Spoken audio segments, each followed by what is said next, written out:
ایک سوال یہ ہے کہ کیا افطار کے وقت دعائیں قبول ہوتی ہیں؟ کیا یہ بات حدیث سے ثابت ہے؟ جی، یہ حدیث سے بالکل ثابت ہے۔ نبی کریم صلی اللہ علیہ وسلم نے فرمایا کہ للصائم عند فطرہ دعوۃ لا ترد، کہ روزے دار کی ایک دعا ہے اس کی فطر کے وقت، اس کی افطاری کے وقت، جو کہ رد نہیں کی جاتی۔ اسی طرح دوسری حدیث میں ثلاثۃ لا ترد دعوتہم، تین طرح کے لوگ ہیں جن کی دعا رد نہیں کی جاتی۔ ان میں سے صلی اللہ علیہ وسلم نے پہلے وہ ذکر کیا الصائم حین یفطر، کہ روزے دار جب کہ وہ افطار کرتا ہے۔ اور اس پہ علماء نے جو جیسے شیخ ابن عثیمین رحمہ اللہ اس کے بارے میں انہوں نے جو تشریح کی کہ اس سے مراد وہ وقت ہے جو کہ افطاری کے قریب اس سے پہلے کا وقت ہے، جب کہ آدمی مکمل انکساری اور عاجزی ہوتی ہے، بھوک و پیاس بھی اس کو خوب اس وقت لگی ہوتی ہے، لیکن رب کریم کے حکم کی وجہ سے رکا ہوا ہے۔ تو اس وقت جو دعا کرنا ہے، اس وقت جو انکساری عاجزی ہے، اس کے قبولیت کا بہت زیادہ امکان ہے، جس کی اس میں خوشخبری دی گئی۔ اور بعض علماء نے جو افطاری کے فوراً بعد کی دعا ہے اس کو بھی اس میں شامل کیا۔ بہرحال یہ دعا، روزے دار کی دعا، وہ دوسرے غیر روزے دار سے زیادہ قبول ہوتی ہے، اور خاص طور پہ جو افطاری کے وقت کی دعا ہے وہ ان حدیث سے، دو حدیثوں سے پتہ چلا کہ اور زیادہ قبول ہوتی ہے۔ اور ہم نے بکثرت علماء کو یہ دیکھا جن کے یعنی علماء یہ کرتے آتے ہیں، یہ اس کی ترغیب دیتے نظر آتے ہیں کہ جب افطاری کا وقت ہوتا ہے اس سے پہلے خصوصی طور پہ دعا کا اہتمام کیا جائے۔ ایک اور یہ سوال ہے کہ تراویح کی 4 رکعت کے بعد کیا کوئی مخصوص دعا ہے؟ دیکھیے، اس حوالے سے یہ بہت یعنی غلط العام چیزوں میں سے کہ ہر جو 4 رکعت بعد یا بعض دفعہ 2 کے بعد بھی یہ تعلیم دی جاتی ہے کہ ہر 2 رکعت بعد یہ دعا پڑھی جائے، سبحان ذی الجبروت والملکوت الکبریاء والعظمہ، اور اس طرح آخر تک اس کو پڑھا جاتا ہے۔ صحیح بات یہ ہے کہ تراویح کے دوران، یعنی جب ایک سلام پھیریں اور دوسری تکبیر سے پہلے، کوئی مخصوص دعا ہمیں کسی بھی صحیح حدیث سے نہیں ملتی۔ بہت سے علماء نے اس بات کی صراحت کی ہے کہ تراویح کے درمیان کوئی مخصوص دعا حدیث سے ثابت نہیں ہے۔ ہاں، آدمی کے پاس وقت ہے، ایک سلام پھیرا، کچھ فرض کریں پانی شانی پی رہے ہیں، امام کے دوبارہ شروع کرنے میں کچھ وقت ہے، اور اس دوران وہ کوئی اپنا کوئی بھی دعا مانگتا ہے، کوئی ذکر و استغفار کرتا ہے، کوئی حرج نہیں، اپنے طور پہ کچھ بھی مانگتا ہے، کوئی بات نہیں۔ بلکہ بعض علماء کی سیرت میں یہ پڑھا کہ جب ان کو شیخ البانی رحمہ اللہ، ان کو تراویح کے دوران جو درمیان میں وقفہ ہوتا یا یہ تھوڑا سا جو ٹھہرنا ہے، اس میں کوئی آدمی آتا ہے اور کوئی دین کی بات پوچھتا، وہ کہتے ہیں یہ عبادت کا وقت ہے، یہ عبادت کے لیے مخصوص ہے، اس کو یہ علم کے جو سوالات ہیں بعد میں کرنا۔ تو اس وقت کو وہ عبادت کے لیے مخصوص رکھتے تھے، اس میں آدمی کوئی بھی ذکر و استغفار دعا مانگنا چاہے، کوئی حرج نہیں، لیکن مخصوص دعا کوئی نہیں ہے۔ یہ جو ہمیں سکھایا گیا جو وطر کے بعد ہمیں ایک دعا سکھائی گئی کہ سبحان الملک القدوس، یہ جو دعا ہے یہ 3 دفعہ پڑھنا صحیح حدیث میں وطر کی نماز سے جب سلام پھیرے اس وقت یہ ثابت ہے، سبحان الملک القدوس، سبحان الملک القدوس، سبحان الملک القدوس۔ تراویح کے درمیان کوئی دعا ہمیں نہیں سکھائی گئی۔ اگلا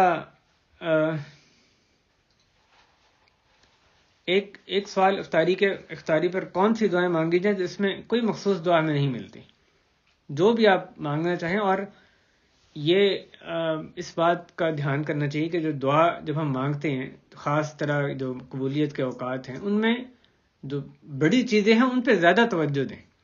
اللہ تعالیٰ سے ہر چیز آپ مانگیں، جوتے کا تسمہ بھی اللہ تعالیٰ نہیں دینا ہے، لیکن ہم اللہ تعالیٰ سے جب ایک مختصر وقت قبولیت کا ہے، اس میں یعنی دنیا و آخرت کی بھلائی، جامع دعائیں جو سنت میں آئیں، قرآن میں آئیں، قرآن سنت میں، ان کا اہتمام کریں۔ بہترین دعائیں وہی ہیں۔ تو کوئی مخصوص دعا تراویح سے یعنی افطاری سے پہلے یہ بات آئی کہ دعا قبول ہوتی ہے، کوئی مخصوص دعا اس وقت کی نہیں ہے۔ تو مخصوص دعا ہے وہ جو افطاری کر لینے کے بعد جو ہمیں سکھائی گئی ہے، پہلے بھی تذکرہ ہوا، ذهب الظمأ وابتلت العروق وثبت الاجر انشاءاللہ، کہ پیاس چلی گئی اور رگیں تر ہو گئیں اور اجر ثابت ہو گیا، اجر پکا ہو گیا انشاءاللہ۔ یہ دعا افطاری کے بعد ہمیں سکھائی گئی ہے۔ ایک سوال صدقہ فطر کے حوالے سے ہے کہ اس کا جو وقت ہے وہ عید سے کتنا پہلے اس کو دے سکتے ہیں۔ اس میں دو باتیں ہیں. صدقہ فطر اس کے آج احکام بیان نہیں کیے گئے، میں اختصار سے اس کو بیان کرتا ہوں کہ حضرت عبداللہ بن عباس رضی اللہ عنہما وہ فرماتے ہیں کہ رسول اللہ صلی اللہ علیہ وسلم نے صدقہ فطر مقرر کیا روزے دار کی پاکیزگی کے لیے، جو اس سے لغویات یا بیہودہ کوئی بات سرزد ہوگی، اور دوسرا جو مساکین ہیں ان کے کھانے کا بندوبست کرنے کے لیے صاعا من شعیر او تمر، ایک صاع شعیر یا تمر وغیرہ کا جو بھی یعنی غذائی اجناس جو رائج الوقت ہوں اس میں سے دینا مقرر کیا گیا. تو اس کا جو وقت جس کے بارے میں سوال کیا گیا وہ جو حدیث میں جس کی اجازت دی گئی کہ عید سے 2 دن پہلے اس کو دیا جا سکتا ہے.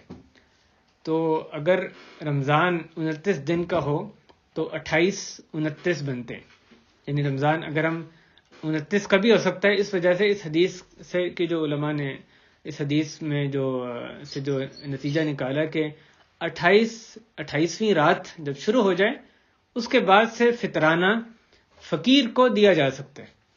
البتہ آپ نے کسی کو جب اپنا وکیل بنانا ہے، یعنی کسی کو آپ نے پیسے دینے ہیں کہ تم میری طرف سے فطرانہ خرید کے، چاول خرید کے، آٹا خرید کے، کچھ بھی فطرانہ جو بنیادی غذائی اجناس ہیں خرید کے تم فقیر کو پہنچا دینا، تو آپ پیسے بے شک رمضان کے شروع میں دے دیں، اس میں تو کوئی پابندی نہیں. لیکن جو فقیر کو، مسکین شخص کو وہ جو غذائی اجناس کی صورت میں فطرانہ دیا جانا ہے اس کے میں وقت کی پابندی کرنی چاہیے. 28 رمضان یعنی 28ویں رات یا اس کے بعد عید کی نماز سے پہلے اس کو ادا کر دینا چاہیے. تو یہ اس کا وقت ہے. اس کے واجب ہونے کا وقت وہ ایک علیحدہ بات ہے، لیکن جو سوال کیا گیا کب سے اس کو ادا کر سکتے ہیں، اس کا یہ جواب ہے کہ 28ویں رات یا اس کے بعد سے عید کی نماز تک اس کو ادا کیا جا سکتا ہے. ایک سوال یہ کہ دعاؤں کی کتاب سے دعائیں کرنا کیسا ہے؟ علماء نے اس بارے میں یہی بتایا کہ آدمی اگر دعاؤں کی کتاب دیکھ کے بھی بشرطے کہ اس کو سمجھ لگ رہی ہو، یعنی دعا صرف ایک پڑھنا نہ ہو، دعا مانگنا ہو.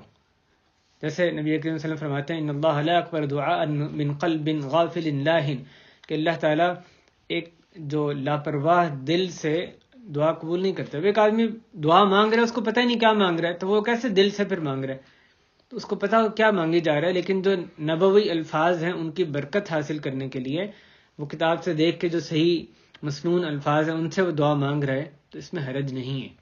کوشش کریں یاد ہو جائیں کوشش کریں کہ یاد ہو جائیں دعائیں، لیکن جس کو یاد نہیں، جب تک یاد نہیں ہوتی تو وہ دیکھ کر برکت سے کتاب سے پڑھے، تب بھی کوئی حرج کی بات نہیں ہے، پڑھ سکتے ہیں. اور دعا آپ جو عام دعا ہے نماز کے علاوہ اس میں تو کسی قسم کی پابندی نہیں، آپ اپنی زبان میں ہی مانگ سکتے ہیں، کسی طرح بھی مانگ سکتے ہیں. لیکن یقیناً جو الفاظ قرآن مجید میں ہیں، احادیث میں آئے ہیں، وہ یقیناً بہترین الفاظ ہیں. تو اگر آدمی ان کو اختیار کرنا چاہے، جو کہ کرنا چاہیے، پھر وہ دیکھ کر بھی ان کو پڑھ سکتا ہے.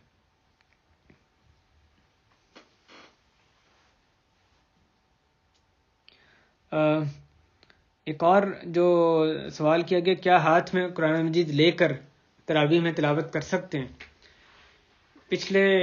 پہلے بھی اس پہ بات آ گئی ہے کہ اصل میں جو سنت طریقہ نماز کا، اس میں سے کچھ سنتیں اس طریقے سے جب ہم قرآن مجید ساتھ دیکھ کر پڑھ رہے ہوتے ہیں تو کچھ سنتوں پہ عمل نہ کرنا لازم آتا ہے. مثلا سجدے کی جگہ پہ دیکھنا ہے، ہاتھ باندھنے ہیں اور حرکت نہ کرنا. تو آپ جب کچھ بھی پکڑیں گے موبائل سے، قرآن سے دیکھ کے آپ پڑھیں تو لازماً کچھ نہ کچھ حرکت ہوگی، آپ کی نظر اس کی طرف ہوگی بجائے سجدے کی جگہ پہ. تو اس طرح کچھ سنتیں اس طریقے سے فوت ہوتی ہیں. لیکن کیا یہ یعنی جائز ہے کہ نہیں جائز؟ جائز ہے، کیونکہ امام بخاری رحمہ اللہ نے ذکر کیا حضرت عائشہ رضی اللہ عنہ کا جو غلام ذکوان، وہ ان کو قرآن سے مصحف سے دیکھ کر امامت کروایا کرتا تھا. ام المؤمنین جو کہ بہت بڑی فقیہہ تھیں، خواتین یعنی صحابیات میں سب سے بڑی جو عالمہ، سب سے زیادہ جنہوں نے امت کو فائدہ پہنچایا، وہ ام المؤمنین حضرت عائشہ صدیقہ تھیں. ان کی موجودگی میں وہ خود اس کی امامت میں پڑھ رہی ہیں، ان کا غلام ذکوان ان کو جماعت کروا رہا ہے دیکھ کر. تو اس کا مطلب دیکھ کر ہم یہ کہیں کہ قرآن دیکھ کے پڑھیں گے تو نماز باطل ہو جاتی ہے، یہ بات درست نہیں ہے. دیکھ کے پڑھ سکتے ہیں. ہاں اصل میں کوشش یہی ہونی چاہیے جہاں پہ میسر ہے وہاں نہ دیکھا جائے، وہاں قرآن بغیر دیکھے ہم پڑھیں. لیکن چار دیواری کے اندر خاص طور پہ بہت سی جگہوں پہ اس وقت جو حالات ہیں کہ حفاظ کی اقتداء میں نماز پڑھنا ممکن نہیں رہا، اپنے گھروں میں رہنے کے پابند ہیں، مسجدوں میں نہیں پڑھ سکتے، تو اب گھر میں جو لوگ پڑھ رہے ہیں ان کو خود بہت معمولی سا یاد ہے، تو اب کیا کریں؟ یا تو وہ مثلا مختصر صورتیں انہیں کو ہی بار بار پڑھتے جائیں، اور اس میں بھی اکساہٹ بھی آتی ہے، اور قرآن کو کا ایک حصہ پڑھتے رہیں گے، تو ایسی صورت میں کوئی حرج نہیں ہے کہ وہ قرآن کو دیکھ کے اس میں سے اپنا ایک لمبی نماز، جیسے کہ سنت ہے تراویح میں لمبی نماز پڑھنا سنت، اور خاص طور پہ آخری عشرہ جو آنے والا ہے اس میں تو اور زیادہ محنت کرنا اور لمبی نماز پڑھنا سنت طیبہ ہے، تو اس لیے اس میں قرآن سے دیکھ کر سنت کو پورا کرنا، قرآن کی حلاوت حاصل کرنا، یہ اس میں انشاءاللہ حرج کی بات نہیں ہے. ایک سوال یہ ہے کہ تراویح میں غلطی نکالنے والا کوئی مرد نہیں ہے تو کیا خاتون بول سکتی ہیں محرم کے ساتھ؟ اس میں جو خواتین کی آواز کی احتیاط شریعت نے برتی، شریعت نے جس کا حکم دیا ہے کہ اگر امام غلطی کرتا ہے اور مردوں نے کوئی تنبیہ کرنی ہے تو مرد جو ہیں وہ بول کر کریں گے، تسبیح کریں گے یا غلطی نکالیں گے، لیکن خواتین صرف تالی پہ اکتفا کریں گی، جیسے حدیث میں ہے کہ تسبیح للرجال و تصفیق للنساء. لیکن جو سوال میں صراحت سے ذکر کیا گیا اگر صرف محرم ہے، یعنی پیچھے جو آگے پڑھا رہا ہے اس کے پیچھے بہن ہے، صرف ماں نماز پڑھ رہی ہے، یا اس طرح اس کی بیوی ہے، تو صرف محرم مرد خواتین وہاں پر موجود ہیں، تو ایسی صورت میں کوئی حرج نہیں ہے. علماء نے اس کی صراحت کی ہے کہ کوئی حرج نہیں ہے کہ وہ بول کر غلطی بھی نکال سکتی ہے، اور اگر امام غلطی کرے تو وہ تسبیح بھی کر سکتی، تسبیح یعنی سبحان اللہ جیسے مرد کہتی، کیونکہ اس کی تو آواز وہ تو اٹھ بیٹھ سکتی ہے، بات چیت آرام سے کر سکتی ہے اپنے محرم رشتوں کے ساتھ، باپ کے ساتھ، بھائی کے ساتھ. تو جو آواز میں احتیاط رکھنی ہے اسے غیر محرم مردوں کے ساتھ رکھنی ہے. جب غیر محرم ہے تو پھر اس کو احتیاط کرنی چاہیے. لیکن جو سوال میں آیا جب سارے محرم ہیں تو پھر حرج کی بات نہیں کہ وہ خاتون اگر امام کی غلطی ہے سبحان اللہ کہیں، یا وہ حافظہ ہیں یا وہ چیز ان کو حفظ ہے تو وہ خود بول کے غلطی نکال دیں، اس میں حرج نہیں. یہ بات شیخ ابن عثیمین نے اور کئی ایک دیگر علماء نے اس میں ذکر کی ہے. اعتکاف کے حوالے سے جو سوال ہے کہ کیا ہم گھروں میں اعتکاف اس رمضان میں کیونکہ مسجدیں بند ہیں کر سکتے ہیں، یہ مسئلہ اللہ اعلم. میں نے اس میں علماء سے جو پوچھا سمجھ یہ لگتی ہے، اور صحیح علم اللہ کے پاس یہ کہ یعنی مسجد اعتکاف کی اصلی جگہ مسجد ہی ہے. والعاکفون فی المساجد، اللہ تعالیٰ نے فرمایا کہ وَأَنْتُمْ عَاكِفُونَ وَلَا تُبَاشِرُوهُنَّ وَأَنْتُمْ عَاكِفُونَ فِي الْمَسَاجِدِ، کہ تم ان سے ہم بستری نہ کرو جبکہ تم مسجدوں میں اعتکاف کیے ہو.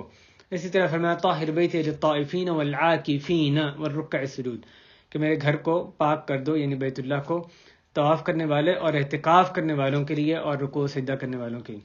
نبی کریم صلی اللہ علیہ وسلم سے صحابہ سے کبھی ایک مرتبہ بھی نہیں ملتا کسی صحابی نے یا صحابیہ نے گھر میں بیٹھ کے اعتکاف کیا ہو، اس کو اعتکاف کا نام دیا گیا ہو. تب یہ ساری جو اعتکاف بذات خود عبادت ہے، اعتکاف کا معنی ہے لزوم المسجد، مسجد کو پکڑی رکھنا. آدمی جہاں تک مسجد کی حد ہے وہاں تک جا سکتا ہے، مسجد سے باہر بغیر ضرورت کے نہیں جا سکتا. اپنی حاجت کی خاطر، ضرورت کی خاطر جا سکتا ہے، لیکن ورنہ وہ مسجد میں رہنے کا پابند ہے. اب جب مسجد ہی نہیں ہے، مسجد میں جا نہیں سکتے، چاہے اس میں مجبوریاں ہیں یقیناً، لیکن پھر اعتکاف تو نہیں. گھر کا مصلی ہوتا ہے اس کو مسجد یہ نام دیا جا سکتا ہے، لیکن اصل میں جو مسجد کے احکام ہیں اس پر لاگو نہیں ہوتے. یعنی یہ نہیں کہ آپ جب وہاں جائیں گے آپ کے لیے تحیۃ المسجد ضروری ہے یا اس طرح جو دیگر احکام ہیں. تو وہ مسجد ایک مصلی کو مسجد بھی کہہ سکتے ہیں، لیکن حقیقت میں مسجد تو گھر کا جو مصلی ہے وہ مسجد نہیں. تو جب مسجد نہیں ہے، مسجد میں ممکن نہیں اعتکاف کرنا، تو پھر گھروں میں اعتکاف نہیں ہے، اس کے تمام احکام جو لاگو ہوتے ہیں وہ گھروں میں نہیں ہوں گے. البتہ اس کا معنی یہ نہیں کہ آدمی سویا رہے، عبادت نہ کرے، محنت نہ کرے. جو کام ایک معتکف کرتا ہے، آدمی انفرادی طور پہ خود گھر میں پوری کوشش کرے اس کو کرنے کی، کثرت سے لمبی نماز پڑھے، تلاوت کرے، خوب دعائیں کرے، اللہ تعالیٰ کی عبادت کرے، اس میں یقیناً اس کو ثواب ملے گا۔ اور مومن کی جو نیت ہے اس کا بھی اس کو ثواب ملتا ہے۔ اس کی نیت یہ ہے کہ اگر مسجد کھلی ہوتی تو میں ضرور مسجد جاتا۔ اور مسجدوں میں جو دل کا اٹکا ہونا ہے بذات خود یہ بھی بڑی خیر کی بات ہے۔ 7 لوگ جن کو اللہ تعالیٰ اپنے خاص سائے میں جگہ دیں گے، اپنے عرش کے سائے میں قیامت کے دن، ان میں سے ایک وہ بندہ بھی ہے رجل قلبہ معلق بالمساجد، کہ وہ آدمی جس کا دل مسجدوں میں اٹکا ہوا ہے۔ اب آپ آج کل کے حالات میں دیکھیں، ہم مسجد بہت سی جگہوں پر سعودی عرب میں اور دیگر کئی ممالک میں مسجد میں نہیں جا سکتے، پاکستان میں بھی یعنی ایک عمر سے زیادہ کے لوگ مسجدوں میں نہیں جا سکتے، ایک عمر سے کم ادھر نہیں جا سکتے، تو پھر بھی کافی جگہ کافی پابندیاں ادھر بھی ہیں۔ اب ایک آدمی چاہتا ہے، بہت دل چاہ رہا ہے، مسجد نہیں جا سکتا، تو کیا کرے گا؟ اس کا یہ جو دل کا مسجد میں اٹکا ہونا ہے یہ بھی بہت خیر کی علامت ہے، اور اس پہ بھی اس کا ثواب ملے گا۔ تو اعتکاف کے لیے یہ دل چاہنا کہ کاش کہ مسجد کھلی ہوتی تو میں اعتکاف کرتا، اس پہ یقیناً ثواب ملتا ہے، لیکن بہرحال وہ حالات میسر نہیں ہیں تو گھر میں ہی محنت کرنی ہے۔ جو معتکف کرتا ہے آپ خود گھر میں رہ کر اس کو پوری طرح کوشش کرنے کی کوشش کریں، اور اس میں اکثر اوقات راتوں کو جو محنت نظر ہی آتا ہے کہ یقیناً راتیں دن سے آخری عشرے کی بہتر ہیں، لیکن دن کو لاپرواہ رہنا اور بالکل ہی دنیا کے کاموں میں مصروف رہنا یہ مناسب نہیں ہے۔ معتکف کیا کرتا ہے؟ رات کو تو خوب محنت کرتا ہے، دن کو بھی جس قدر ہو سکتا ہے عبادت کرتا ہے، مسجد سے نکلنا اس کے لیے دن کو بھی جائز نہیں ہوتا۔ تو اس طریقے سے آپ آخری عشرہ راتوں کو تو کریں ہی کریں، جس قدر ہو سکے دن میں بھی وہ آپ کوشش کریں کہ زیادہ سے زیادہ وقت آپ کا عبادت میں گزرے، نیکی کاموں میں آپ کا صرف ہو۔ واللہ عالم۔ یہ سوالات ہیں، اسی پر ہی ہم اکتفا کرتے ہیں۔ اللہ تعالیٰ اس رمضان کو بہترین طریقے سے جو باقی دن رہ گئے اس میں پہلے دنوں کی کوتاہیاں اس سے بچنے کی توفیق دے، خوب اچھی طرح دنوں کو اور اس کی تمام راتوں کو استعمال کرنے کی توفیق عطا فرمائے، ہمارے روزوں کو، ہمارے قیام کو، تمام نیک اعمال کو قبول فرما لے۔ ہمیں اپنے روزوں میں صرف مادی چیزوں سے نہیں بلکہ اللہ تعالیٰ کی ہر حرام کردہ چیز سے جس سے اللہ ناراض ہوتے ہیں، ہمیں ہر اس چیز سے بھی روزہ رکھنے کی توفیق دے، ہر اس چیز سے اپنے آپ کو روکنے کی توفیق دے۔ ہمیں ہمارے روزے وہ ہوں جس کے ذریعے اللہ تعالیٰ بھی ہم اپنے ہاں ہمیں روزے دار ہی لکھیں۔ اے اللہ ہمارے لیے دین کا علم حاصل کرنا، اس پہ عمل کرنا آسان بنا دے، کہنے سننے کی غلطی کو اللہ معاف فرما، جو باتیں برحق ہیں اللہ ان کو سن کر قبول کرنے والا، ان پہ عمل کرنے والا بنا دے۔ اے اللہ حق بات کے لیے ہمارے سینوں کو کھول دے، ہمیں شرح صدر عطا فرما دے۔ اے اللہ اپنی عبادت میں حلاوت، مٹھاس ہمیں نصیب فرما دے۔ اے اللہ جو اپنی عبادت میں مشکلات ہیں ان پہ قابو پانے کی، اے اللہ اپنی خاص مدد ہمیں اپنی طرف سے خاص مدد فرما کہ تیری عبادت اچھی طریقے سے کرنے لگ جائے۔ وصلی اللہ وسلم مبارک علی نبینا محمد وعلی آلہ وصحبہ اجمعین، وآخر دعوانا ان الحمد للہ رب العالمین۔